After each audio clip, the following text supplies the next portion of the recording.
Madison was expecting her first child with her husband of 2 years, Jake. She said her pregnancy was great, until one day it wasn't. Madison said doctors are not sure what happened. She had high blood pressure around 34 weeks, and the doctors treated it. Madison had a checkup at 39 weeks, and her doctor heard no heartbeat. The next day, she had a C-section. I remember getting wheeled down to the operating room, very visibly pregnant, full-term pregnant, and people just smiling at me like, oh, she's going to deliver her baby, and being so worried that someone was going to say, are we having a baby today, or something like that, and I wasn't going to know how to respond. She said she and her husband were nervous to see baby Jack, but they were glad because a close friend who had a stillborn baby said they would regret it if they didn't. He was born about roughly 1 o'clock. With a head full of black hair. Everyone joked about his mohawk. He was beautiful. He looked perfect. And that was something that we were scared about, too. We weren't sure what to expect when he was born, but he just looked like any other baby. Yeah. Adorable. Exactly what I pictured he would look like. The next pregnancy was stressful for Madison and her husband.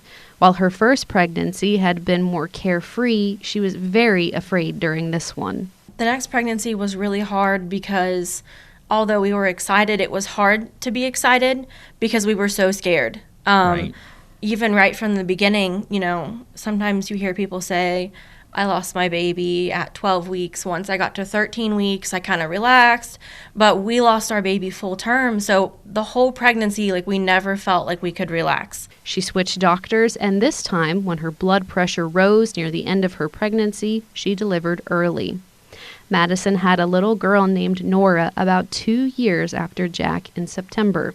She is 3 months old now. And we will make sure that our other children know that they have a big brother and that someone's missing. According to ShineForAutumnAct.org, stillbirth is a public health crisis. Stillbirth accounts for the deaths of more than 21,000 babies in the United States each year. Scientists estimate that at least 25% of stillbirths are preventable, and stillbirth rates have remained relatively unchanged for 30 years. Dr. Marilyn Pasquarelli has been a therapist for decades. She says stillbirth is traumatic for the entire family.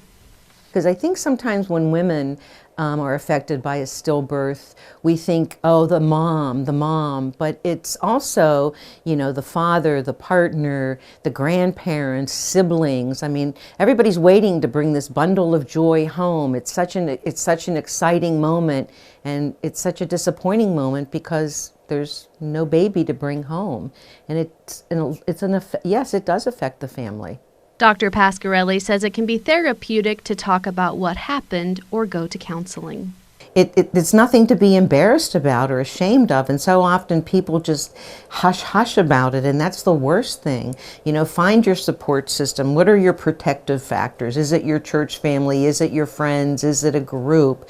Very important to talk and grieve. Grief takes a long time. It's not an event, it is a process. That's why sometimes going to a support group or a counselor, somebody that's not part of the grief group, because it's the whole family, as we said.